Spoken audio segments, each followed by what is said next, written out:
பார்ப்போம் அன்பானவர்களே. இந்த நாளில் நான் உங்களோடு பார்த்து கொள்ள வேண்டிய ஒரு சம்பவம் உங்களுக்கு பரிச்சயமான சம்பவம் தான். மழை போனது என்று Wat we vandaag met jullie gaan behandelen is in het algemeen hetgeen wat jullie wel kennen.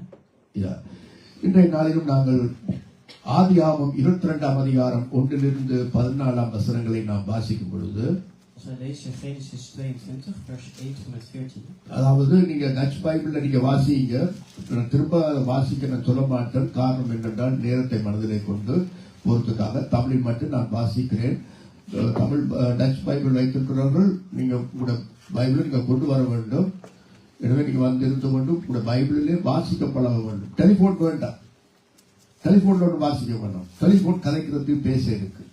கர்த்தர் இந்த புத்தகத்தை வச்சிருக்கிறார். பண்பாக ஒரு இதாக மரியாதையா புத்தகத்தை எடுத்துக்கொண்டு வந்து நீங்க வர வேண்டும். பைபிள் வாசிக்கணும். எல்லாரும் பைபிள் எடுத்து வாசிக்கப்பட வேண்டும். டைல்ஸ் டெலிபோன்ல பார்க்காதீங்க. எமர்ஜென்சிக்கு ட்ரெயின்ல பயணம் போகும் பொழுது ஜஸ்ட் பார்க்கறதுக்காக செய்யலாம். அதுக்குதான் டெலிபோன் இருக்குது. ஆனா நீங்க பார்க்கும் பொழுது பைபிளை திறந்த புத்தகமாய் எடுத்து வாசியுங்கள். எங்கே வாசிப்போம்? ஆதியாகமம் 22ஆம் அதிகாரம் முதல் வசனத்திலிருந்து நாங்கள் வாசிக்கும் பொழுது பாருங்கள். Genesis 22, in het Nederlands gaan we het dus niet terug opnieuw lezen, dus graag. நான் வாசிக்கிறேன். யார் வாசிக்கிறது கண்டு பைபிள் வாசிக்க ஆட்கள்? யார் அது?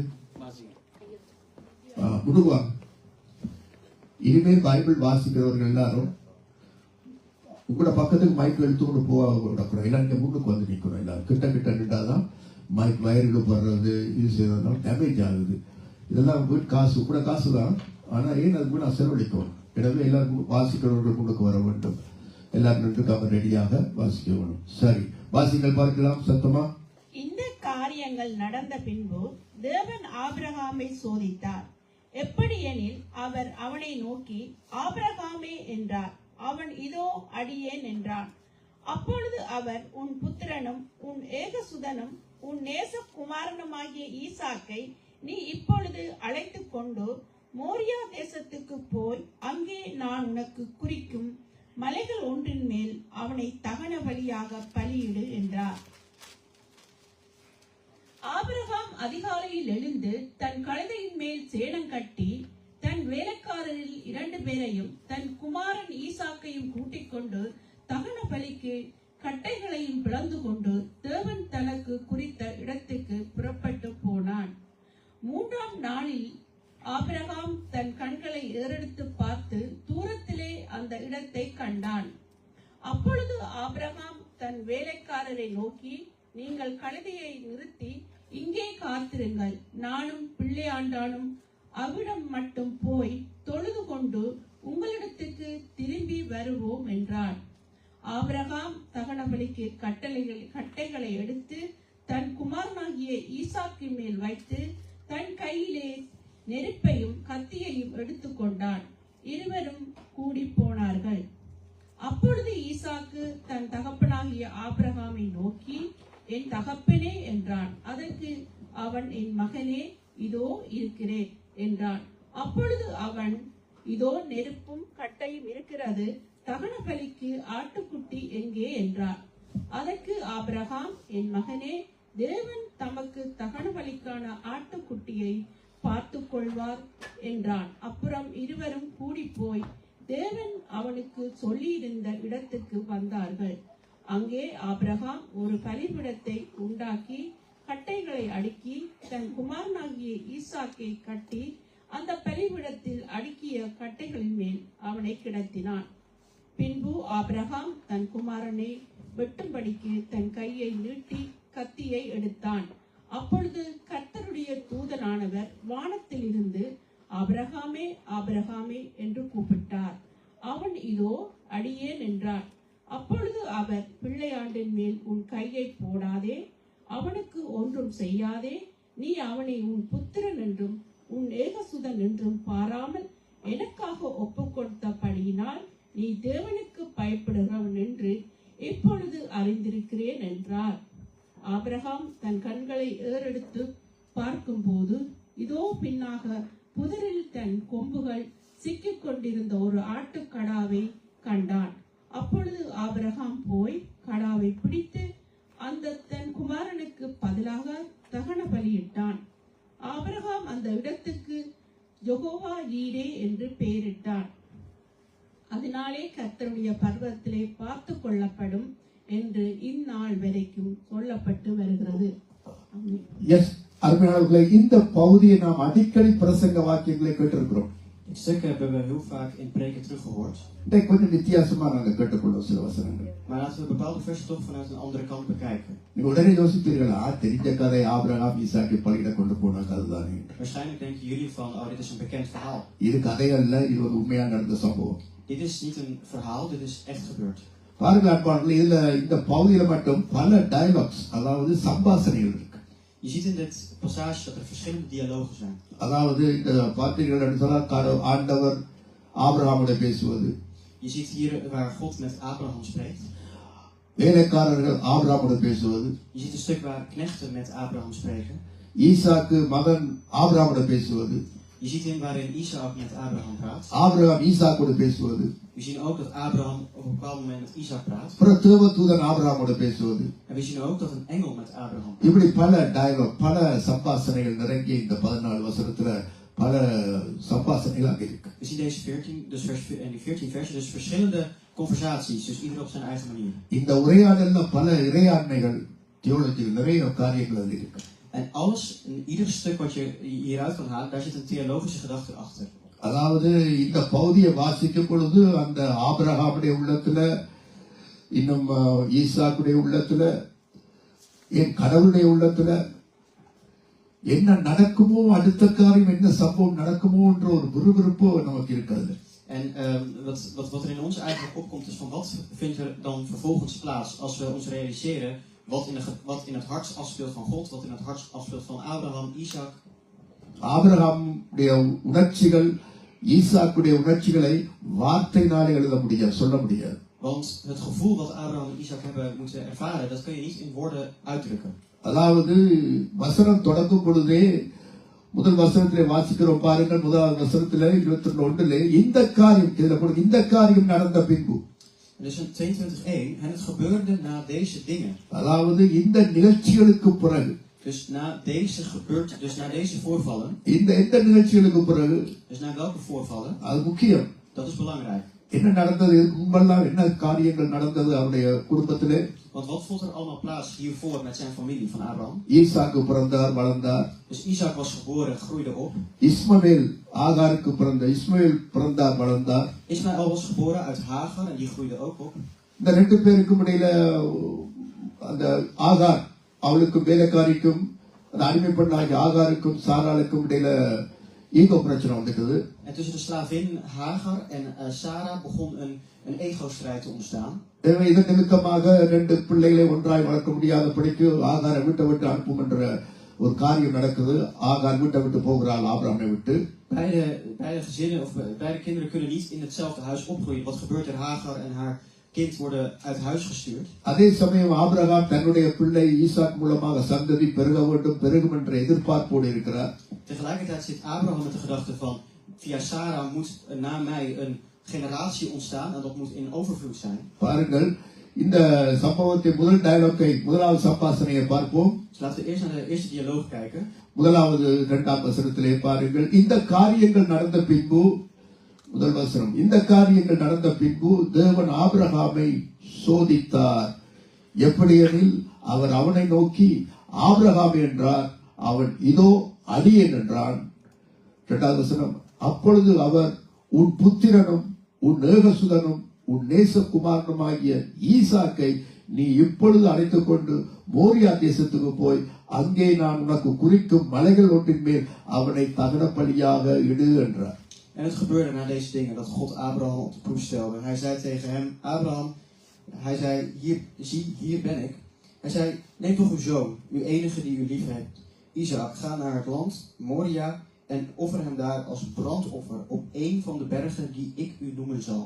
பாருங்கள், கர்த்தருடைய வார்த்தை வந்தது. Dus we zien hier dat woord van God hier tot hem komt. ஏற்கனவே ஆபிரகாமோடு கர்த்தர் பேசி பெரிய பேரிடி எல்லாம் அவருக்கு துக்கமான செய்தியெல்லாம் வந்திருக்கு. Voorheen heeft God al met Abraham gesproken En daarin is alleen maar slecht nieuws gekomen. உன்னுடைய இஸ்மவேலை அனுப்பிவிடு, ஆகாரை அனுப்பிவிடுன்றது அது ஒரு கர்த்தருடைய வார்த்தை வந்து பேரிடி அவருக்கு பெரிய தூக்கம். ஐயோ எனக்கு பிறந்த பிள்ளை தானே இந்த இஸ்மவேல். Namelijk de boodschap van God aan Abraham, je moet Ismaël wegsturen. En dat vormde een enorme teleurstelling voor Abraham, want dat is een zoon die hij ook zelf heeft opgevoed. என்னுடைய மடியில் தானே வளர்ந்த பிள்ளை இது. Dat is een kind dat op mijn schoot is opgegroeid. இஸ்மவேல் என்ற ரத்தம் தானே. Mijn bloed zit toch in Ismaël. இவர் என்ன அவனை தாயை பிடிச்சு அனுப்ப சொல்றாரு, செய்தி வந்தது உடைந்து போயிருப்பார். Dus nu zegt God van, ik moet hem wegsturen met zijn moeder. En Abraham is hier helemaal bij kapot gegaan. அடுத்த செய்தி கர்த்தருடைய செய்தி வருது, வார்த்தை வருது. En nu komt er nog een boodschap. எங்கே அடுத்த இடி விழுமோன்ற பாடி அவர் கேட்டிருப்பார். அடுத்த En wellicht zou Abraham hebben gedacht van, God, wat voor een slecht nieuws of waar zal ik de volgende klap moeten ontvangen? ஈசாக கொண்டு போய் நான் காத்திருந்த இடத்துல அதுவும் அவருக்கு அதிர்ச்சியான ஒரு பெரிய செய்தியாக இடி விழுந்தது போல இருக்கும். உன்னுடைய ஏக சுதன் ஒரே பேரான குமாரன் இவனை கொண்டு போய் எனக்கு தகன பலியாகிடும். Dus dat is ook een enorme klap voor Abraham opnieuw, namelijk dat hij zijn enige geliefde zoon Isaac, dat hij hem moet als brandoffer moet opofferen aan God. ஏற்கனவே ஒரு இடி விழுந்தது, இப்ப என்ன இடிக்க போறாரோ தெரியாது ஒரு மாதிரி சரி சொல்லுங்கள் என்றால் படிக்கு இதோ அடியே இருக்கிறேன் என்ற தாழ்மையை பார்த்தீங்களா Abraham. En dus kijk, zie hier ben ik, zegt Abraham op het moment dat God hem wat vraagt. Terwijl Abraham wellicht de angst heeft gehad van welke klap staat mij nu te wachten. அந்த முதல் வசனத்தை வாசிக்கும் பொழுது பாருங்கள். En kijk in het eerste vers daarvan. அவர் அவனை நோக்கி ஆபிரகாமே என்றார், அவன் இதோ அடியேன் என்று இருந்தார். சரி சொல்லுங்க செய்யற மாதிரி இந்த அடிமை இருக்கிற அடியேன் பாருங்கள். அந்த முறுமுறுப்பு இல்லாம ஏற்கனவே தன்ற வாழ்க்கையில் ஒரு மிகப்பெரிய கஷ்டத்தை சந்திச்சு ஒரு மிகப்பெரிய தட்ட பிள்ளைகள் விஷயத்துல இப்படியெல்லாம் கண்டு இன்னொரு காரியம் வந்த உடனே முறுமுறுத்து தேவனை நோக்கி ஒரு சந்தேகத்தோடு பார்க்காம இது அடியே. Dus God die het woord richt aan Abraham en Abraham antwoordt, zie hier ben ik. Dus zich toch heel bescheiden opstelt, zonder te klagen, terwijl hij net nog een zware klap heeft ontvangen door zijn eerdere zoon weg te sturen. 7 வசனத்தை பாருங்கள். Kijken naar vers 7. 7 வசனத்திலே ஈசாக்கு தன் தகப்பனாகிய ஆபிரகாமை நோக்கி என் தகப்பனே என்றான். அதற்கு அவன் என் மகனே இதோ இருக்கிறேன் என்றான். இதோ அப்பொழுது இந்தா இருக்கிறான். Toen sprak Isaac tot zijn vader Abraham en zei, mijn vader, hij zei, zie hier ben ik. அப்ப இந்த மகனுக்கு தாழ்மை பாருங்க. அந்த பிள்ளை தானே அப்பா தகப்பனே என்று கூப்பிட்டோன்னே இந்த இருக்கிற பிள்ளை மகனே இந்த இருக்கிற உனக்கு பக்கத்திலே இருக்கிறேன். En zo dus ook Isaac die is heel bescheiden aan zijn vader antwoordt van, kijk, hier ben ik, uw zoon, ik ben hier. 11 வசனம். Vers 11. அப்பொழுது கர்த்தருடைய தூதன் அவர் வாழ்த்திருந்து ஆபிரகாமே ஆபிரகாமே என்று கூப்பிட்டார். Maar de engel van de Heer riep tot hem vanuit de hemel en zei, Abraham, Abraham. அவன் இதோ அடியேன் என்று. En hij zei, zie hier ben ik. இந்த கடைசி அந்த கத்தி ஓங்குற நேரத்துல கூட அந்த தேவன் மீது ஒரு சந்தேகம், கடவுள் மீது ஒரு கோபம் என்ற வாழ்க்கையில இப்படி செய்து கொண்டிருக்கிறாரே என்று சொல்லாமல் ஆபிரகாமே ஆபிரகாம் என்று கூப்பிட்டான். இதோ இருக்கிற அடியே இந்த இருக்கிற தான். Dus zonder dat hij boosheid kende, twijfels had over God, hoewel wanneer God hem riep, zei hij van, hier ben ik, uw dienaar staat hier. பாத்தீங்களா நம்முடைய வாழ்க்கையில இது எவ்வளவு நாங்கள் ஒரு பெரிய பாடம் இருக்கு. En daar zit een grote les in, ook voor ons leven. நம்முடைய வாழ்க்கையில ஒரு காரியம் சரி வராம போனா அடுத்த காரியத்துக்கு ஏதாவது வரும் பொழுது நாங்க உடனே கடவுள்ல சந்தேகப்படுறோம். இவர் ஏதோ சொல்லட்டும், ஏதோ கேட்கட்டும், அந்த மாதிரி நாங்க போகிறோம். Op het moment dat wij een klap ontvangen in ons leven en het volgende neigen te krijgen, dan hebben we onze twijfels over God. வேண்டா வெறுப்பா ஜெபிப்போம். We zullen tegen onze zin gaan bidden. கடமைக்கு ஜெபிப்போம். We bidden slechts ter verplichting. உள்ளத்திலிருந்து அந்த ஜெபங்கள் வராது. De gebeden worden niet gevoerd uit ons binnenste. ஏனென்றால் ஏற்கனவே ஏதோ ஒரு பிரச்சனையை சந்திச்சிருப்பாய், ஏதோ ப்ராப்ளத்தை கண்டிருப்பாய். இப்பொழுது நீ அந்த சோர்ந்து சந்தேகப்பட்டு அப்படியாக உண்மையான ஜெபம், உற்சாகமான ஜெபம் வந்திருக்காது. Dus je zal al eerder iets hebben meegemaakt, heb je twijfels over. Je zult nooit de overtuiging meer hebben om hem oprecht te aanbidden of oprecht hem te bezingen. ஆபிரகாமுடைய வாழ்க்கையை பார்த்தீர்களா? Dus kijk naar het leven van Abraham. அவர் புறப்பட்ட பொழுது எப்படி கூப்பிட்ட பொழுது என்ன பிரச்சனை வந்தால் எப்படி ஒப்பு கொடுத்து அவரோடு உள்ளத்தால் உறவு கொண்டாரோ அதே போல இருக்கு. Dus hoe hij ooit het leven, dat die relatie met God heeft opgehouden van binnen, die heeft hij altijd bewaard. En zo gedraagt hij zich ook in deze passage. ஆபிரகாமை கர்த்தர் சோதித்தார். Dus we zien hier dat God Abraham op de proef stelt. Test பண்ணினார். Hij test hem. டெம்பிடேஷன் பண்ணல. Niet hem verleiden. பாவ சோதனை கொடுக்கல. Gaf hem niet de verleiding tot zonde. பாருங்கள் யாக்கோபு சொல்லுகிறார் 1 அதிகாரம் 13-14. யாக்கோபு 1:13-14 Jacobus 1, 13-14. யாக்கோபு 1:13-14 சோதிக்கப்படுகிற எவனும் நான் தேவனால் சோதிக்கப்படுகிறேன் என்று சொல்லாதிருப்பானாக. தேவன் பொல்லாங்கினால் சோதிக்கப்படுவர் அல்ல, ஒருவனையும் அவர் சோதிக்கிறவரும் அல்ல. அவனவன் தன் சுய இச்சையினால் இழுக்கப்பட்டு சிக்குண்டு சோதிக்கப்படுகிறான். Laat niemand zeggen als hij verzocht wordt. Ik word door God verzocht. God immers kan niet verzocht worden met het kwade en hij zelf verzoekt niemand. Maar ieder mens wordt verzocht als hij door zijn eigen begeerte wordt meegesleurd en verlokt. பாருங்கள் அன்பானவர்களே, எனவே கடவுள் நமக்கு பாவ சோதனைகளை கொடுத்து பாவத்தில் விழுத்துறதுக்கு சோதிக்கிறதில்ல. ஆனா விசுவாச பரீட்சை இருக்கு, டெஸ்ட் வேற, பரீட்சை வேற, இந்த சோதனை வேற. Dus God zal ons nooit een proef laten uitvoeren waarin we wellicht in zonde kunnen vallen. Maar hij kan wel een test uitvoeren hoe sterk jouw geloof is. நான் வைக்க போற இந்த டெஸ்ட்ல ஆபிரகாம் பாஸ் பண்ணுவாரா, ஃபெயில் அடிப்பாரான்றது இப்ப இருக்கு.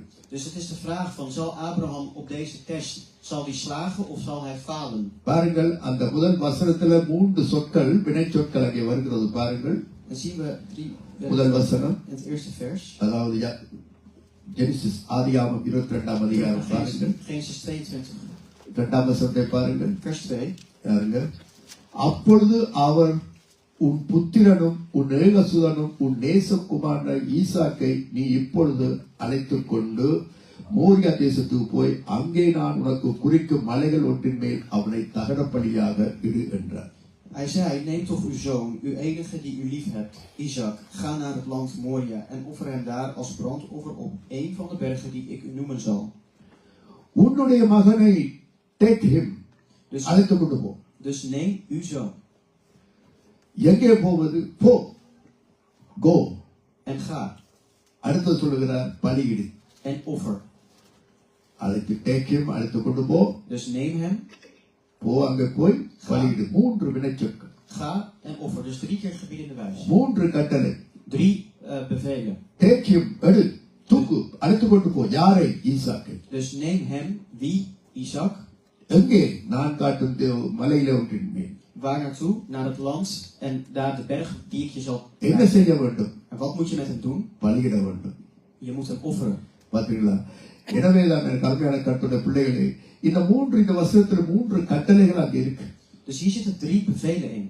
பாருங்கள், இதை கேட்ட உடனே ஆபிரகாமுக்கு எப்படி இருந்திருக்கும்? வானமே இடிந்து விடுகிற போல இருந்திருக்கு. En als Abraham dit hoort, dan is het natuurlijk net alsof de hemel voor hem naar beneden valt. அதாவது அவருடைய உணர்ச்சிகளை விவரிக்க முடியல, பரிசுத்த ஆவியானவர் விட்டுட்டார். நீங்களே நினைச்சு கொள்ளுங்க, நீங்களே அதை படம் போட்டு அவர் எப்படிப்பட்ட ஒரு ஃபீலிங்ல, உணர்ச்சியில தவிச்சிருப்பார் என்பதை விவரிக்கல பைபிள்ல. நீங்களே அதை யோசிச்சு கொள்ளுங்க. Jullie kunnen dat zelf wellicht misschien inbeelden van hoe Abrahams reactie zou zijn geweest. Laat de Heilige Geest dat nou bij jou inbeelden. Maar er staat niet in de Bijbel hoe Abraham hierop heeft gereageerd. ஈசாக்குக்கும் ஆபிரகாமுக்குள்ள போராட்டம், ஈசாக்கு உள்ளத்துல போராட்டம், எல்லாமே இருக்கிறது, கட்டை இருக்கிறது, நெருப்பு இருக்கிறது, தகனப்பலிக்கான ஆடு இல்லை. அப்ப அவருடைய உள்ளத்துல ஒரு போராட்டம், ஆபிரகாமுடைய உள்ளத்துல போராட்டம். பைபிள் விளக்கம் கொடுக்கவில்லை. Dus de Bijbel die legt dat verder niet, ligt dat verder niet toe. Maar je ziet zowel een twijfel bij Abraham als bij Isaac. Want namelijk Isaac die ook de gedachte heeft van, we hebben alles bij ons, we hebben alles voor het offer, maar we hebben nog geen schaap. பரிசுத்த ஆவியானவர் நம்முடைய கையிலே கொடுத்துட்டார். நீங்களே உங்களுடைய கற்பனையில சிந்திச்சு பாருங்க. ஆபிரகாம், நீ ஒரு தகப்பனா இருந்தா உங்க ஃபீலிங் எப்படி இருந்திருக்கும்? நீ ஒரு மகனா இருந்தா உங்க ஃபீலிங் எப்படி இருந்திருக்கும்? நீங்க பார்த்து கொள்ளுங்க. Dus wat de Heilige Geest doet is door middel van dit woord ons aan het denken zet van hoe zou dit mogelijk eruit hebben gezien? Wat zou jij hebben gedaan als vader zijn? அதே போலத்தான் வேலைக்காரன் கேட்கிறார், அவனுடைய உள்ளத்துல ஒரு போராட்டம் உண்டாகுது. என்ன எஜமான் எல்லாம் கொண்டு போறார், ஆடை கொண்டு போயிலே. En de knechten die zouden ook wellicht hun vraagtekens hebben van, onze meester die neemt alles mee voor het offer behalve een schaap. எனவே அவர்கள் கேட்டிருப்பார்கள், என்ன எஜமான் ஒன்றுமே இல்லைன்னு சொல்லி, நாங்க போய் நானும் பிள்ளையாண்டானும் தொழுது கொண்டு வருவோம், நீங்கள் இங்க இருங்க என்று அவர்களை தைரியப்படுத்தி போட்டு அவர் போகிறார். En Abraham stelt hen gerust van, wij gaan met z'n tweeën daar verder en wij zullen daar het offer verrichten, blijven jullie maar hier. அப்ப வேலைக்காரர்கள் தங்களுக்குள்ள கழிச்சிருப்பார்கள், இன்றைக்கு எஜமான் ஒரு ஆப்செட்ல இருக்கிறார் போல இருக்கு, என்ன மறந்துட்டாரோ என்று அப்படியான போராட்டம் நம்முடைய கையில விட்டுட்டார் ஆவியானவர். நீ வேலைக்காரன் யோசிச்சுக்கொள்ள, அவங்க அப்படி இருந்திருப்பாங்க. Dus laat de Heilige Geest in jou eens nadenken van hoe mogelijk die knechten onderling wellicht de twijfels hebben uitgesproken van onze meester die gaat zonder offerdaad doen. Wat is er met onze meester aan de hand? ஆடு இல்லாமல் எஜமான் போகிற ஏதோ ஒரு பிள்ளை ஒன்று நடக்க போகுது, அவர் தங்களுக்குள்ளே போட்டு குழம்பி இருக்காது, நமக்கு தெரியாது, உங்களை கையில விட்டு விட்டார். Dus de meester gaat zonder schaap naar het offer toe, dus er gaat hier iets mis, er gaat iets gebeuren. நீங்கள் நாடகம் நடிக்கிறா அந்த உணர்ச்சிகளை காட்டி நடிக்கலாம், சும்மா அந்த உணர்ச்சி, ஆபிரகாமுடைய உணர்ச்சிகள், அவர் கேட்ட உடனே வந்த அதிர்ச்சி உணர்ச்சிகள் எல்லாம் பின்னி பிணைஞ்சி நீங்க கற்பனை செய்து பார்க்க வேண்டும். Dus zo is het ook als je een toneelstuk wellicht daaraan meedoet. Het is belangrijk om bijvoorbeeld zoiets dat je je inbeeldt van wat zou het gevoel zijn geweest van zo'n dergelijke persoon als je dit allemaal meemaakt. பாருங்கள், முதலாவது டயலாக்கை நாங்கள் பார்க்கிறோம், பாருங்கள், எடுத்துக்கொண்டு நீ போன்றார். Dus het eerste dialoog zien we van ga er naartoe. 3 நாளை வாசிக்கும் பொழுது பாருங்கள், ஒன்றை வாசிப்போம். Vers 3 en 4. பாருங்கள், ஆபிரகாம் அதிகாலையிலிருந்து தன் கழுதையின் மேல் சேனம் கட்டி தன் வேலைக்காரர் 2 பேரை தன் குமாரன் ஈசாக்கை கூட்டிக் கொண்டு தகனப்பழுக்கு கட்டளைகளை பிளந்து கொண்டு தேவன் தனக்கு குறித்த இடத்துக்கு புறப்பட்டு போனான். Toen stond Abraham 's morgens vroeg op, zadelde zijn ezel, nam 2 van zijn knechten met zich mee en Isaac zijn zoon. Hij kloofde hout voor de brandoffer, stond op en ging naar de plaats die God hem genoemd had. பாருங்கள் அன்பானவர்களே, இந்த காரியம் தேவன் சொன்ன காரியம், ஈசாக்கை நான் குறித்த மலைகள் ஒன்று மேல் பலியிடு என்று சொன்ன காரியம் ஒரு கட்டளை, commandment. Dus het was een bevel, namelijk van dat hij Isaac zou offeren op een bepaalde plek. அதாவது அவர் சொல்ல கட்டளை, இது நீ செய்ய வேண்டும், செய் என்ற ஒரு கட்டளை. Dus het is hier een bevel, want ga er naartoe. Het is een gebiedende wijze. அந்த கட்டளை உடனடியாக செய்ய வேண்டும். En dat die opdracht, dat bevel moet meteen uitgevoerd worden. ஒரு கட்டளை நமக்கு கொடுப்பார் என்று சொன்னால் நீ 2 மாதம் கழிச்சு செய், 3 மாதம் கழிச்சு செய்யறது சொல்றது இல்ல, இப்ப செய்ய வேண்டும் நீ அதை. Dus als de Heer nu een bevel geeft, betekent dat het nu uitgevoerd wordt. Dus je kunt niet zeggen van we hebben hier 2 maanden uitstel voor nodig. இதை நீ செய், இதை கொடு, அல்லது சபை கொடு விட்டு விடாம ஒரு கட்டளை கொடுப்பார்னா நீ செய். Dus als jij de bijeenkomsten van de Heer niet mag missen, hou je dan ook daaraan. நீ மனம் திரும்பின நேரம் சபைக்கு வாரு, மனம் திரும்பின நேரம் ஊழியத்தை செய்கிறது, அதை செய்கிறது, இதெல்லாம் கட்டளைக்கு கீழ்ப்படுகிறது இல்லை. En het is niet gehoorzamen aan de geboden als jij zegt van ik doe mijn ding wanneer ik op mijn eigen tijd. விக்கிரகத்தை உண்டு பண்ணாது இருப்பாயினா உண்டு பண்ணாத, நமஸ்கரிக்காத, don't do. Dus bijvoorbeeld aanbid geen afgoden. செய் என்றால் செய். Als je iets moet doen, doe dat ook. இதுதான் ஆண்டவருடைய கட்டளை.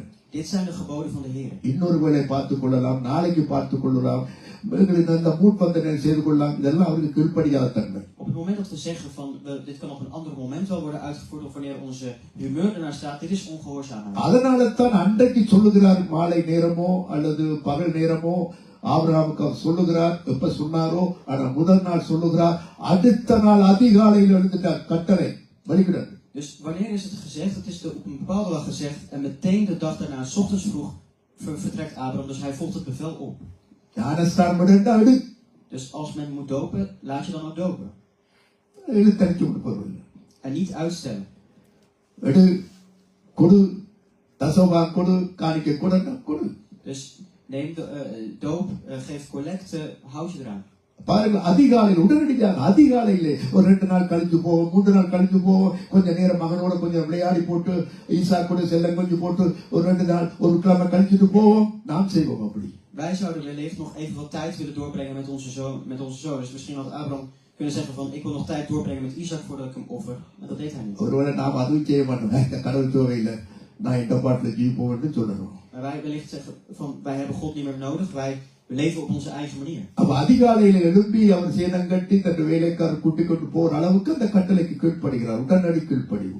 Maar dat hij 's ochtends vroeg, meteen de dag daarna wanneer de Heer had gezegd het opvolgt, betekent dus dat hij gehoorzaam is aan de bevelen van God. அதாவது நான் காண்பிக்கும் தேசத்துக்கு போ என்று சொன்னா அவர்களிடத்தை வச்சிருக்க அங்கதான் நீ போகணும், அங்கதான் இந்த காரியத்தை செய்ய வேண்டும்.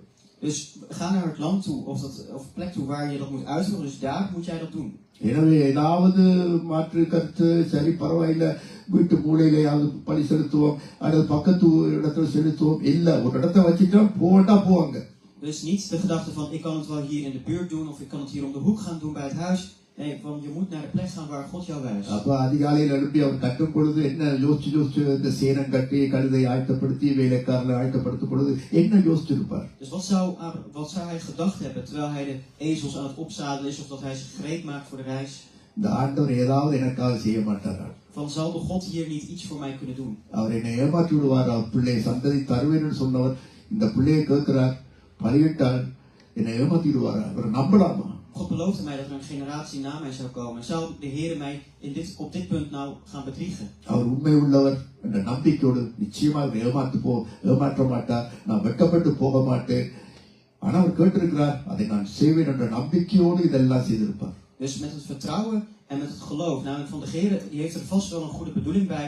Dus hij zal dit op een goede manier zal hij dit brengen. அவர் எதை இந்த வாழ்க்கையில செய்ய சொன்னாலும் நன்மைக்குத்தான் அதை செய்ய சொல்லுகிறார் என்ற எண்ணத்தோடு கூட அவர் அந்த காரியத்தை அதிகாலையிலிருந்து இந்த வேலையை செய்கிறார். Dus de gedachtegang van de Heer heeft me tot nu toe altijd hierin geholpen en is hij ook met die gedachte opgestaan en 's ochtends vroeg naar zijn plek gegaan. எனவே தான் விசுவாசத்தோடு தொடங்கிய பயணம் ஏதாவது எனக்காக செய்வார், ஏதாவது எனக்கு என்னை தப்பி வைப்பார், அவர் உண்மை உள்ளவர், நல்லவர், இதுல ஏதாவது நன்மைதான் எனக்கு செய்வார் என்று அவர் மீது வைத்திருந்த நம்பிக்கையை பார்த்திருக்கிறார். Dus er was een vertrouwen, een geloof in hem waarmee hij de volgende dag ging, want hij weet dat God trouw is en goed is, dus er zal iets goeds uitkomen. இந்த நம்பிக்கை இல்லாவிட்டால் கடைசி மட்டும் படிக்கிட்டு இருக்க மாட்டார். Als hij dit vertrouwen nou niet had, dan was hij nooit de ochtend daarna gegaan. எனக்கு அருமையான தேவனுடைய பிள்ளை, நம்முடைய தேவன் உண்மை உள்ளவர். நீ எந்த சூழலில் போனாலும் நீ வெட்கப்பட்டு போக விட மாட்டார் உன்னை. Dus in welke situatie jij ook doorheen gaat, de Heer zal jou nooit beschaamd achterlaten. ஒன்றை செய்ய சொன்னால் அது உன்னுடைய நன்மைக்கு தான். Dus als de Heer jou vraagt om iets te doen, dan is dat voor jouw beste. தீமைக்கு செய்ய சொல்ல மாட்டார். நீ செய்யலாம், உனக்கு தான் ஆசீர்வாதம். Hij zal het niet laten doen opdat jij het kwade begaat, maar juist dat het een zegening voor jou vormt. அதை விட்டால் உனக்கு தான் நஷ்டம். Maar als jij deze kans laat liggen, dan is het een nadeel voor jou. இப்ப பயணம் தொடங்கிட்டு. Dus de reis is nu begonnen. 5ஆம் வசனத்துல வேலைக்காரருடைய சம்பாஷணை வருது. நான் ஏற்கனவே உங்களுக்கு சொல்லிவிட்டேன். En vers 5, dan zien we al die twijfel die ontstaat bij de knechten. அப்பொழுது ஆபிரகாம் தன் வேலைக்காரன் நோக்கி, நீங்கள் கழுதை நிறுத்தி இங்கே காத்திருங்கள், நானும் பிள்ளையாண்டானும் அவிடம் மட்டும் போய் தொழுது கொண்டு உங்களிடத்துக்கு திரும்பி வருவோம் என்றார். Abraham zei tegen zijn knechten, blijven jullie hier met de ezel, dan zullen ik en de jongen daarheen gaan. Als wij ons neergebogen hebben, zullen wij bij jullie terugkeren. Abraham ஈசாக்கும் எங்கே போகிறார்கள்? Waar gaan Abraham en Isaac naartoe? கர்த்தரை Om wat? சொல்லுங்க. கர்த்தரை தொழுது கொள்ள. Om zich te laten neerbuigen voor God, dus de Heer aanbidden. வேலைக்காரர்கள் எங்கே இருக்கிறார்கள்? Waar zijn de knechten? வேலைக்காரர்கள் என்ன செய்கிறார்கள்? Wat zijn de knechten aan het doen? மிருகங்களோடு இருக்கிறார்கள். Die zitten met de dieren. அவ கர்த்தரை தொழுது கொள்ளாத மனுஷன் மிருகம். அவனை அங்கதான் அவனுக்கு இடம். Dus hetgeen wat een mens dat niet God aanbidt, hetgeen wat God niet aanbidt, dat is eigenlijk gelijk aan een dier. வார்த்தை முதல் நாள் கர்த்தரை தொழுது கொள்ள வர முடியாமல் மற்ற இருந்தால் என்ன மிருகங்களோடு தான் இருக்கிறாங்க. Van op het moment dat jij je begeeft met zij die dus de eerste dag van de week niet voor de Heer besteden, betekent dat je eigenlijk begeeft met dieren. கர்த்தரை தொழுது கொள்ளாமல் அவருக்கு நன்றி செலுத்தாமல் போற்றாமல் இஷ்டப்படி இருந்தால் உனக்கும் மிருகத்துக்கும் வித்தியாசமே இல்லை. Wat is het verschil tussen jou en dieren op het moment dat jij God niet dankt, hem niet aanbidt? நீங்க இருக்க கழுதைகளோட கழுதைப்பையில நீயும் கழுதையோட இருக்கிற. Dus jij als ezel zijnde, blijf met de ezels. நாங்க போய் கர்த்தரை தொழுது கொண்டு வருவோம். Laten wij de Heer hier aanbidden. பாருங்கள், அவங்க போகிறார் பாருங்கள். எனவே அவர்கள் கேட்டிருப்பார்கள், எங்க எல்லாம் இருக்கிறது, நீங்க எங்க இருங்க, நாங்க போயிட்டு வா. En wellicht was het hun vraag van, ja, waar is alles? En dus Abraham zegt van, blijf maar hier. நாங்க தொழுது கொண்டு திரும்ப வருவோம். En hij zegt van, wij gaan ons daar neerbuigen voor God, maar we gaan ook terugkeren. தொழுது கொண்டு வருவேன் அல்ல, தொழுது கொண்டு வருவோம். என்ற பிள்ளையோட தான் நான் போவேன், பிள்ளையோட தான் வருவேன். Dus ik zal met mijn kind gaan en ik zal ook met mijn kind terugkomen. என்ன விசுவாசம்? Dus wat een geloof. இதை என்னத்தை கண்டு இப்படி சொல்றார்? Dus met wat, waardoor heeft hij dit allemaal gezegd? தேவன் சொன்னாரா, நீ போய் கொண்டு போய் பழி செலுத்து, நான் உயிரோடு எழுப்பி உனக்கு தருவேன்னு சொன்னார். இல்ல, பலியிடு. Want heeft God hem beloofd van dat hij, als hij Isaac had geofferd, dat hij hem weer tot leven zou wekken? Nee, alleen offer hem. ஆபிரகாமுடைய பார்வையில ஈசாக்கு முடிஞ்சது கதை. Want vanuit het perspectief van Abraham is eigenlijk het verhaal van Isaac hiermee beëindigd. என் மகனை பலியிட்டு சுட்டெரித்தாச்சது அவன் உயிரோடு இல்லை. அந்த நேரத்தில் சொல்லுகிறார், நானும் பிள்ளையாண்டன் திரும்பி வருவோம் என்று சொல்லும் பொழுது என்ன நம்பிக்கை, விசுவாசம், தைரியம். Dus wat een geloof en vertrouwen heeft hij. Want normaal gesproken als hij Isaac zou offeren, die zou verbrand worden, het zou nooit meer tot leven zijn. Maar toch zegt hij van, ik kom met hem terug. இதுதான் அந்த ஆழமான விசுவாசத்தை காட்டும். En En dat laat zien hoe diep je in het geloof kunt zitten. என்னுடைய ஆண்டவர் இயேசு கிறிஸ்து என்னை கைவிட மாட்டார். இந்த சூழ்நிலையா இப்படி இருக்கிற சூழ்நிலையா கடைசி மட்டும் என்னை கைவிட மாட்டார். In wat voor een situatie dan ook, de Heer Jezus Christus laat je nooit in de steek. ஒன்றுமில்லையா பரவாயில்லை, அவர் என்னை கைவிட மாட்டார். Heb jij niks? De Heer zal je nooit alleen laten. அவரை நம்புகிற நான் வெட்கப்பட்டு போக மாட்டேன். Hij die op hem zijn vertrouwen heeft neergelegd, zal nooit beschamend uitkomen. உங்களுடைய வாழ்க்கையில கஷ்டத்தும் வரும்பொழுது உங்களால் அடிச்சு சொல்ல முடியுதா? Maar als jij moeilijkheden treft in jouw leven, kun jij dit dan ook zeggen? நாம் ஏதாவது கண்டு கேட்ட பிறகுதான் நம்பிக்கை வைப்போம். ஆனால் ஒன்றுமே இல்லாத பொழுது இல்லை, நான் நம்புகிறேன் என்னுடைய ஆண்டவரை. Wij geloven vaak pas in God als we dingen zien in ons leven, maar als het er niet is of juist weggaat. காற்றையும் காண மாட்டாய், மழையும் காண மாட்டாய், இந்த பள்ளத்தாக்கள் நிரப்பப்படும், ஒன்றுமே சயின்ஸ் தெரியாது, ஆனால் கர்த்தர் என்னை கைவிட மாட்டாய், என்னை நடத்துவார் என்று தைரியமா எத்தனை பேர் சொல்ல முடியும்? Dus hoeveel kunnen zeggen van wat ook al zie ik het wind niet, ook al zie ik de regen niet, God zal mij hoe dan ook niet in alleen laten. வீட்டுல பலியிட சொல்ல ஏதாவது ஒரு பக்கத்து வீட்டுல பிற்காலி பலியிட சொல்லு. Dus God zei niet van offer hem hier bij je huis. எனவே ஒரு ஆராதனைக்குரிய இடம் இருக்கு என்பதை எல்லாரும் அறிந்து கொண்டார். Dus zij wisten van er is een plek waar aanbidding is voor God. நான் காட்டுற மலைக்கு போய் உச்சியில பலி செலுத்து. Ga naar een berg toe die ik je wijs en ga naar de top. அப்ப பலி செலுத்துறதுக்கு கொஞ்சம் தூரம் நடந்து போகணும், 3 நாள் நடை இருக்கு. அப்ப ஏதோ ஒரு விசேஷமான இடம். Dus om die plek te bereiken, het neemt 3 dagen in. Dus het is een specifieke plek. எனவே அந்த இடத்துல போயிட்டு தொழுது கொள்ள வேண்டும் என்பது தொழுகையினோட பகுதி. இவ்வளவு தூரம் நடந்து அந்த இடத்துல தொழுது கொள்ள வேண்டும் என்பது ஒரு பகுதி. Dus dit is slechts een deel van om hem daar te aanbidden, zeg maar die route die hij hem aflegt, dat is een stuk hiervan. ஆண்டவர் சொல்லி இந்த பைபிள்ல கட்டளை ஒன்று இருக்கு. En er is ook een gebod hiervan die de Heer gegeven heeft. கண்ட இடங்களில பலி செலுத்தாத.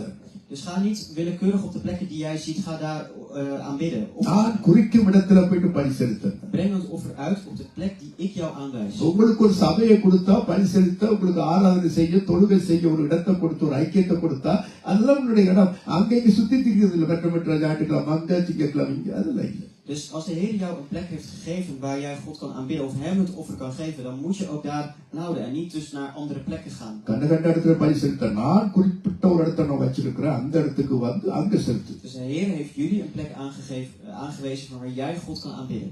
நானும் பிள்ளையாண்டான் திரும்பி வருவோம் என்று சொல்லுவது இப்படி ஒரு விசுவாச வெளிச்சத்துக்கு வருது பாத்தீங்களா? Dus dat hij zegt van ik en mijn zoon zullen weer terugkeren, dat getuigt echt iets over zijn geloof. பாருங்க, அடுத்ததாக 6-8 வாசிக்கும் பொழுது Als je van vers 6 tot met 8 leest, father son dialogue வருது, உரையாடல். namelijk de conversatie tussen vader en zoon. பாருங்க என்ன பாருங்க, உணர்ச்சி பொங்குது பாருங்க இதுல. We zien dat het gevoel hier naar voren komt. Abraham வாசிக்கு தவணை படிக்கு. ஆபிரகாம் தகனபலிக்கு கட்டளைகளை எடுத்து தன் குமாரனாகிய ஈசாக்கு மேல் வைத்து தன் கையிலே நெருப்பையும் கத்தியையும் எடுத்துக்கொண்டான். இருவரும் கூடி போனார்கள். அப்பொழுது ஈசாக்கு தன் தகப்பனாகிய ஆபிரகாமை நோக்கி, என் தகப்பனே என்றான். அதற்கு அவன், என் மகனே, இதோ இருக்கிறேன் என்றான். அப்பொழுது அவன், இதோ நெருப்பும் கட்டையும் இருக்கிறது, தகன பலிக்கு ஆட்டுக்குட்டி எங்கே என்றான். அதற்கு ஆபிரகாம், என் மகனே, தேவன் தமக்கு தகன பலிக்கான ஆட்டுக்குட்டியை பார்த்துக் கொள்வார் என்றான். பாருங்கள், ரைட், அப்ப இந்த விஷயத்தை நாங்கள் பார்க்கும் பொழுது பாருங்கள், அப்பாவி பிள்ளை தகப்பனை பார்த்து கேட்குது, அப்பா எல்லாம் இருக்குது, இந்த ஆட்டுக்குட்டி ஒரு அப்பாவி வஞ்சம் இல்லாத ஒரு பிள்ளை. Dus dit onschuldige kind, dit vraagt aan vader van waar is het lam? அப்ப இதை கேட்டவுடன் தகப்பனுக்கு எப்படி இருக்கு, ஐயோ இந்த பாவி பிள்ளையை நான் என்ற கையால நான் கொள்ள வேணுமா? En wellicht heeft Abraham gedacht van, God, moet ik mijn kind nu hier offeren? அப்ப மகன் சொல்லுகிறான், இல்லை தகப்பன் சொல்லுகிறார், கர்த்தர் பார்த்துக் கொள்வார் தனக்கு ஏற்ற ஒரு ஆட்டுக்குட்டியை. En Abraham zegt hiervan, God zorgt wel voor het offer. மகனை கொல்ல துணிந்த தகப்பன். Dus de vader die helemaal gespannen is van dat hij zijn eigen zoon zo meteen moet doden. வேலைக்காரருக்கு விசுவாசத்தை சொன்ன Abraham. Dus Abraham die zijn geloof betuigt ook aan zijn knechten. அதாவது வேலைக்காரருக்கு, aan zijn knechten. திரும்பி நாங்கள் வருவோம் பலி செலுத்தி. Namelijk van wij zullen terugkomen van dat offer. இப்ப மகனுக்கு சொல்லுகிறார், தன்னுடைய விசுவாசத்தை வெளிப்படுத்துகிறார், கர்த்தர் பார்த்துக் கொள்வார் என் மகனை என்று. கர்த்தர் பார்த்துக் கொள்வார். En hij zegt zelf hier als getuige tegen zijn zoon om zijn geloof weer te bevestigen, namelijk God zelf zal het voorzien van een lam. பாத்தீங்களா, தன்னுடைய பிள்ளையிட கலங்கம் இல்லாத அப்பாவியான கேள்விக்கு எப்படி இருதய தகப்பனுடைய கரைஞ்சு போய் உடைஞ்சிருக்கு. Dus hoe van binnenuit is die vraag die Isaac stelt aan Abraham, als vader zijn zou Abraham wellicht hierbij kapot zijn gegaan. எனவேதான் அவர்கள் பார்த்து அங்கே அந்த பார்த்து என்ற சொல் மிக மிக முக்கியமா இருக்கு பாருங்க. பார்த்து அந்த பார் என்ற சொல். En hij zag het. பாருங்கள், முதலாவது பார்ப்போம் 4ஆம் வசனத்தை. In vers 4. இந்த வசனத்திலே பார் என்ற சொல்லு 4ஆம் வசனம். En hij zag. மூன்றாம் நாளில் ஆபிரகாம் தன் கண்களை ஏறெடுத்து பார்க்கிற தூரத்திலே அந்த இடத்தை கண்டான், பார்த்தான். Dus op de derde dag sloeg Abraham zijn ogen op en zag. Dus 8ஆம் வசனம். vers 8. அதற்கு ஆபிரகாம், என் மகனே, தேவன் தமக்கு தகன பலிக்கான ஆட்டுக்குட்டியை பார்த்து கொள்ளுவார். என் மகனே, தேவன் தமக்கு தகன பலி ஆட்டுக்குட்டியை அவர் பார்ப்பார், அவர் பார்த்துக் கொள்ளுவார் என்றார். Dus Abraham zei, God zal zichzelf voorzien van het lam. Dus hij voorziet dat. 13ஆம் வசனம். ஆபிரகாம் தன் கண்களை ஏறெடுத்து பார்க்கும்போது இதோ பின்னாக புதரில் தன் கொம்புகளை சிக்கிக் கொண்டிருந்த ஒரு ஆட்டுக்கடாவை கண்டான், பார்த்தான், பார். En toen zei hij, steek uw hand niet uit naar de ogen. Toen sloeg Abraham zijn ogen op en keek om. En zie achter hem. Ja. 14ஆம் வசனம். Vers 14. ஆபிரகாம் அந்த இடத்துக்கு யெகோவா ஈரே என்று பெயரிட்டான். அதனால் கர்த்தருடைய பர்வத்திலே பார்த்து கொள்ளப்படும். En Abraham gaf die plaats de naam, de Heer zal voorzien. Daarom wordt heden ten dag gezegd, op de dag van de berg zal erin voorzien worden. இந்த பார்வை மிக முக்கியம். ஒரு கிறிஸ்தவ வாழ்க்கையில சரியா பார்க்கப்படும். பார், பார், பார், பார், சரியா பார். Dus kijk ernaar, zie ernaar, maar op de juiste manier. எனவே சரியாக பார்த்தால் எந்த சவாலையும் நாம் சந்திக்க தைரியம் அடைவோம். Dus als wij naar dingen op de juiste manier kijken, dan kunnen wij iedere uitdaging makkelijk doorstaan. சரி, எனவே கர்த்தர் அதை பார்த்துக் கொள்வார் என்றபடி அவர் சொல்லுகிறார். Dus met de gedachte van dat God het zal voorzien. இப்போ 9-10 வாசிக்கும் பொழுது பாருங்கள். Vers 9 en 10. விசுவாசத்தை காட்டுகிறார். Hij toont zijn geloof. தேவன் அவனுக்கு சொல்லி இருந்த இடத்துக்கு வந்தார்கள். அங்கே ஆபிரகாம் ஒரு பலிபீடத்தை உண்டாக்கி கட்டைகளை அடுக்கி தன் குமாரனாகிய ஈசாக்கை கட்டி அந்த பலிபீடத்திலே அடுக்கிய கட்டையின் மேல் அவனை கிடத்தினான். பின்பு ஆபிரகாம் தன் குமாரனை விட்டுபடிக்கு தன் கையை நீட்டி கத்தியை எடுத்தான். En zij kwamen op de plaats die God hem genoemd had. Abraham bouwde daar het altaar, schikte het hout erop, bond zijn zoon Isaac en legde hem op het altaar, bovenop het hout. Toen strekte Abraham zijn hand uit en nam het mes om zijn zoon te slachten.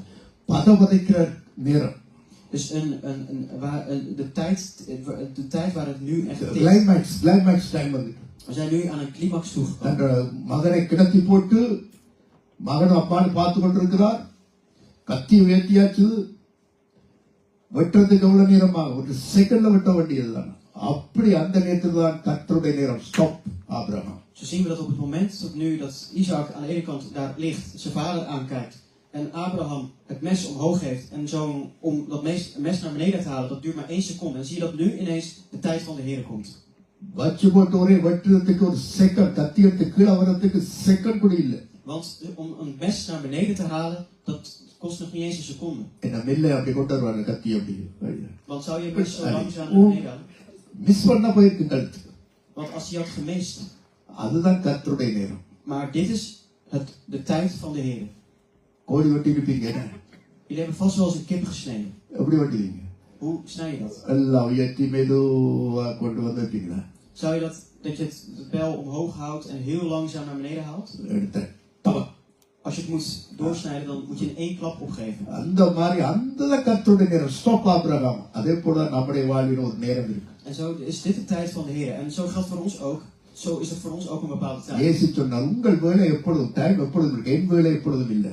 Van jullie tijd, die hebben jullie wel, maar mijn tijd is niet voor altijd hier. அந்த கானா ஊர்ல அந்த தண்ணீரை திராட்சரசம் மாற்றும்படியாக அந்த அந்த சம்பவத்திலே மரியா வந்து சொல்லுகிறார், திராட்சரசம் முடிவு போயிட்டு. ஸ்திரீயே, உனக்கும் எனக்கும் என்ன? என் வேளை இன்னும் வரவில்லை, டைம் வரவில்லை என்றார். Zo zegt de Heer ook bij de bruiloft in Cana, van toen op het moment dat er geen wijn was en Maria verzoek deed bij de Heer om van water naar wijn te brengen, zei de Heer van, wat is mijn relatie tussen u en mij? Van, mijn tijd is namelijk nog niet gekomen. கர்த்தருடைய நேரம் வரும்பொழுது ஒரு second கூட பிந்தாது, ஒரு second கூட முந்தாது. Als de tijd van de Heere komt, zal het geen minuut, zal het geen seconde vervroegd zijn of te laat zijn. அதோட பொறுமையோட இரு மகனே மகளே பொறுமையோட உனக்கு ஒரு நேரம் இருக்கு கர்த்தர் நேரத்தை வைத்திருக்கிறார் இந்த நேரத்துல உனக்கு இந்த சம்பவம் நடக்க வேண்டும் திருமணமா படிப்பா வேலையா எதுவா இருந்தாலும் ஒரு டைம் இருக்குது அந்த டைம்ல உனக்கு அது கிடைக்கும். Zo geldt ook voor jou. Als je op het punt staat om te wachten om te gaan trouwen of om af te studeren. De Heer heeft daar precies een tijd voor waar hij zich precies aan houdt. எல்லா நேரமும் நான் அப்படி இல்லை. En het is niet dat hij alle tijd daarvoor heeft. கர்த்தரை காத்திரு.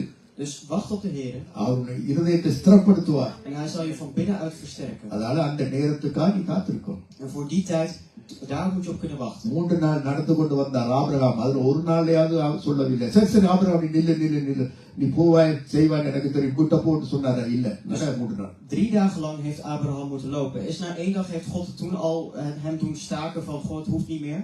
மலைக்கு மேல ஏறும்பொழுது Abraham stop நீ கட்டாயம் நீ செய்வாய் பலியிடுவாய் கொண்டு போய் ஈசாக்கு என்று மலைக்கு ஏறும்பொழுதாவது சொன்னாரா இல்ல.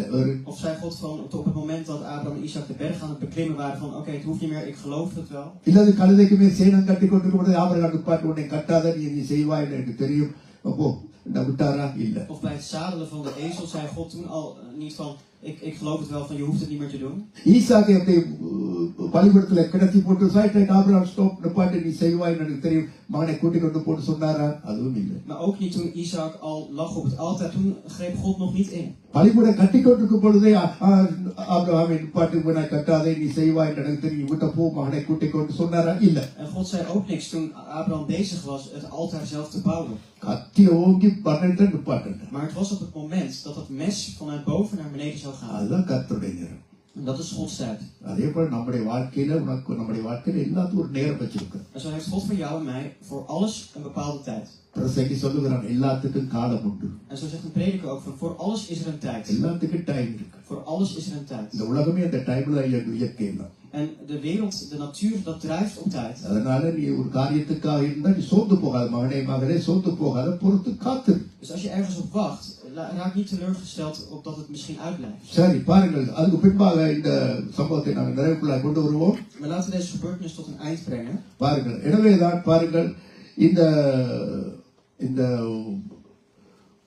ஈசாக்கை அவர் வெட்டும்படியாய் தூக்கின பொழுது ஆண்டவர் சொல்லுகிறார் 11-12 அந்த இறுதி டயலாக் தேவதூதனுக்கும் ஆபிரகாமுக்குள்ள dialogue. Maar de engel, dus vers 11, dus de dialoog tussen de engel van de Heere en Abraham. என்ன சொல்லுகிறார் பாருங்கள் தூதன் அவர் வானத்திலிருந்து ஆபிரகாமே ஆபிரகாமே என்று கூப்பிட்டார் அவன் இதோ அடியேன் என்றார்.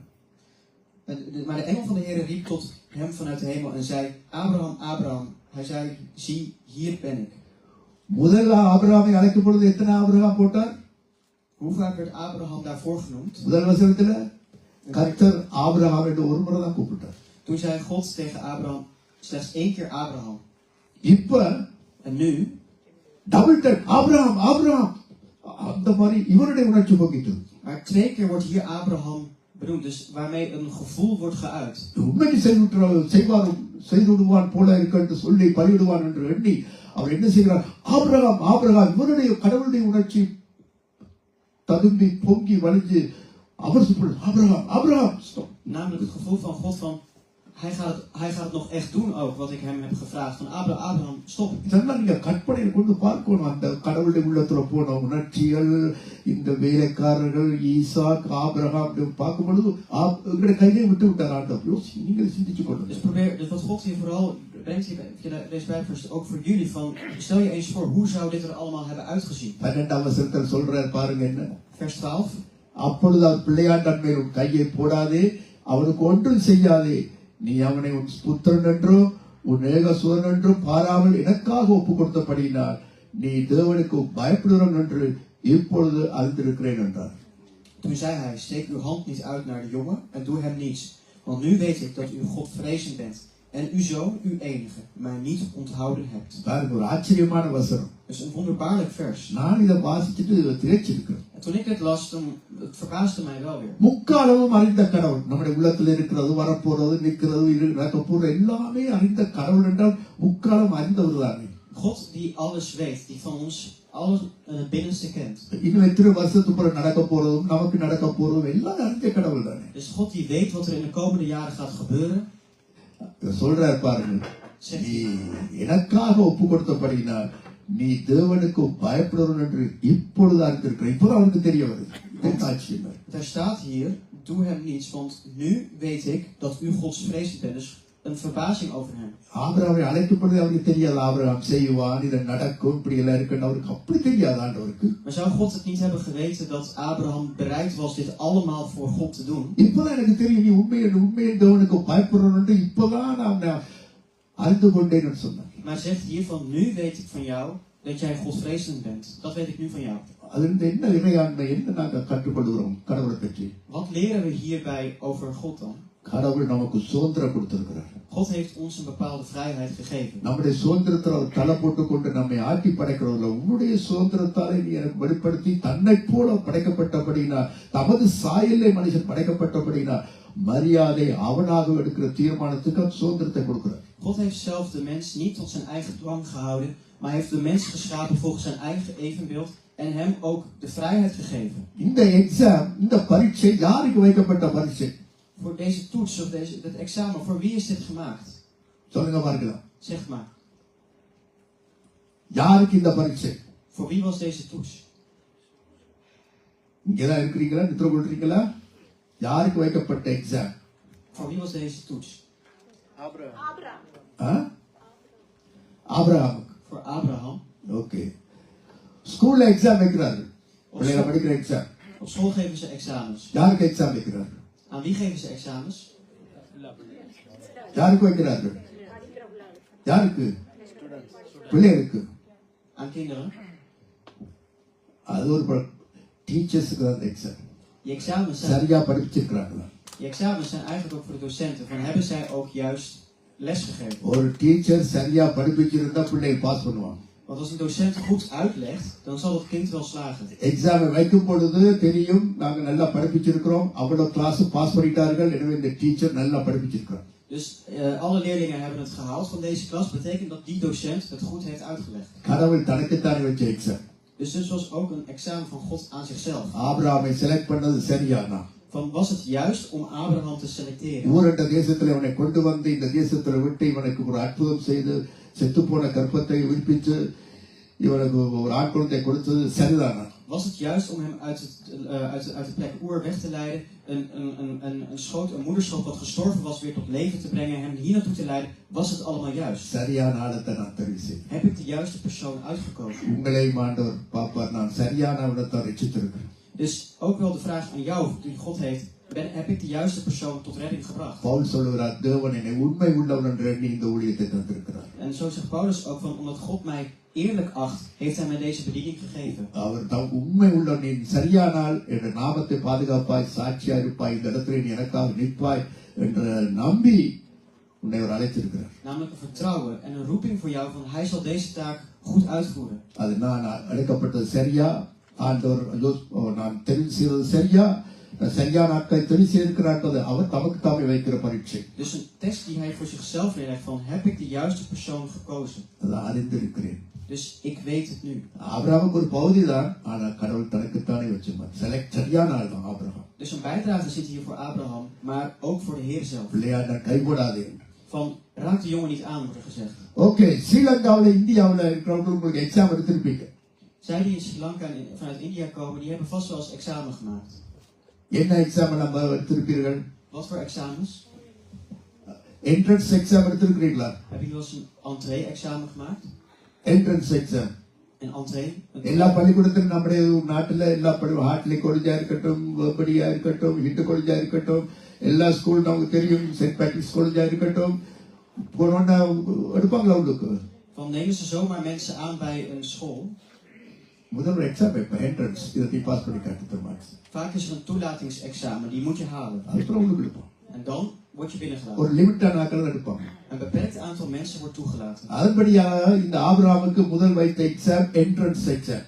Dus het eerste examen voor Abraham was een toelatingsexamen. என்ன exam?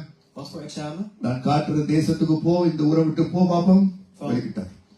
In eerste instantie van ga naar het land toe wat ik je zal wijzen. அதுக்கப்புறம் என்ன எக்ஸாம் ஸ்கூல்ல வைப்பார்கள்? Wat voor een examen leggen ze nog meer op school? அப்படி entrance exam எடுத்து நீங்க போயிட்டீங்க உள்ளுக்கு, என்ன வைப்பார்கள்? Dus het entree-examen, die toelatingsexamen heb je gehaald. Wat komt er daarna? என்ன வைப்பார்கள்? காலாண்டு எக்ஸாம். டேர்ம் எக்ஸாம் வைப்பார். வைக்கிற இருக்கா 3 மாதத்துக்கு பிறகு term exam. Ze hebben altijd van die schoolexamenperiodes, een bepaalde மறந்துட்டீங்களா? examenperiodes, ja. அதுதான் அவருக்கு அந்த லோத்து ஆபிரகாம் விட்டு போன பொழுது ஆபிரகாம் என்ன செய்கிறார் என்ற எக்ஸாம். நீ அவனுக்கு பின்னுக்கு போறியா விட்டு அடுக்கிற நிக்கிறியா. En zo was er ook een examen tussen bij de situatie van Lot en Abraham van ga jij met Lot mee of ga jij toch blijf jij bij je standpunt. அதுக்கு பிறகு என்ன exam எடுத்துருக்கீங்க? Wat voor een examen nog meer?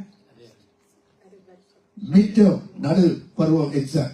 Je hebt ook midden-examens. அதுதான் விருத்த சேதனம் செய்ய Abraham நீ உன் வீட்டில் உள்ளவர்களுக்கும் அது கீழ்ப்படுகிறான் பார்ப்பதற்காக அந்த எக்ஸாம்ல Abraham pass. Namelijk een besnijdenis uit laten voeren van dat moeten jij in je gezin hebben gedaan. Dus daar heeft Abraham is ook in geslaagd. அதுக்கு பிறகு என்ன எக்ஸாம் பண்ணி எடுத்துருக்கீங்க? Welke examens nog meer? ஒரு பெரிய ஒரு வெக்கேஷன் வருமே. Komt er een grote vakantie aan? அதாவது ஹாஃப் இயர் எக்ஸாம் நடுவில் வரும். ஹாஃப் இயர் எக்ஸாம் இந்த ஜூன் ஜூலை பெரிய ஒரு ஹாலிடே வரும். வெக்கேஷன் மாதிரி வருமல்ல. அது அந்த இதுதான் ஆகாரை இஸ்மவேலை அனுப்பின பொழுது ஆபிரகாம் நின்றார் அந்த இடத்துல கீழ்ப்படிஞ்சு இஸ்மவேலை அனுப்பினார். Namelijk een halfjaarsexamen waarbij getest werd van zou jij nog steeds trouw zijn aan de Heer of zou je nog steeds blijven staan zelfs als je Ismaël en Hagar weg zou moeten sturen. அந்த exam முடிக்க நாங்க என்ன கடைசி என்ன வருஷம் முடியல என்ன exam? En wat bij ons in het eind van het jaar? Final exam. Dat is een eindexamen. அதுதான் இந்த மோரியாமணி. En dat is eigenlijk hier op de berg Moria gebeurd. மோரியாமணியில certificate. En daarom hier een certificaat. Diploma. Een diploma. தேவனுக்கு பயந்தவன். Van hij die godvrezend is. தேவனுக்கு கீழ்ப்படிகிறவன். Hij die God gehoorzaamt. தேவனுடைய சிநேகிதன். Hij die God lief heeft. Pass. En geslaagd. அதே போலதான் நாம் விசுவாசிகளுடைய எங்களுடைய தகப்பன் ஆபிரகாம் விசுவாசி தகப்பன் சொல்லும் பொழுது நாம் அவருடைய பிள்ளைகள் சொல்லும் பொழுது விசுவாசத்திலே வாழ வேண்டும் என்பார். Zo moeten wij ook in het geloof leven als wij kinderen zijn van Abraham die bekend staat om zijn geloof. நம்பினார் செத்த கற்பத்தை உயிர்ப்பிச்ச கடவுள் என்ற மனைவியுடைய செத்த கற்பத்தை உயிர்ப்பிச்ச கடவுள் நிச்சயமாய் செத்து போன சாம்பலாய் சுட்டெரித்தால் ஈசாக்கி சுட்டெரித்தாலும் ஒரு பிடி சாம்பலாய் வந்தாலும் அதிலிருந்து இந்த மகனை திரும்ப தருவார் என்ற நம்பிக்கையில அவர் இந்த பலிக்கு செலுத்தினார். Namelijk een vertrouwen, het geloof van mijn vrouw die een gestorven baarmoeder heeft, dat weer tot leven heeft gewekt. Die zou toch als Isaac verbrand is, als as is, weer tot leven brengen. சிந்திப்போம் அன்பானவர்களே. Laten we erbij stilstaan. நாம் தியானத்துக்கு ஒப்பு கொடுப்போம். Laten we bidden.